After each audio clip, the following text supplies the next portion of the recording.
દર્શક મિત્રો, બીએનએસમાં આપનું હાર્દિક સ્વાગત છે. ચાલો નિહાળના સમાચાર. ચોરી કરેલ બુલેટ અને 2 સ્કૂટર સાથે કુંભારવાડા હાઉસિંગ બોર્ડમાં રહેતા એક ઇસમને ઝડપી લીધી બુરો તળાવ પોલીસની ટીમ.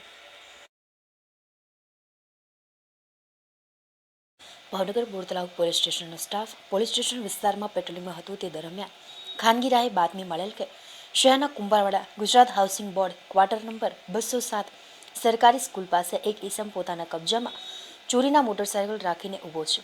તે બાતમી આધારે સ્થળ પર તપાસ કરતા ત્યાંથી સાહિલ ખાન જાહિદ ખાન પઠાણ નામનો ઇસમ મળી આવ્યો હતો.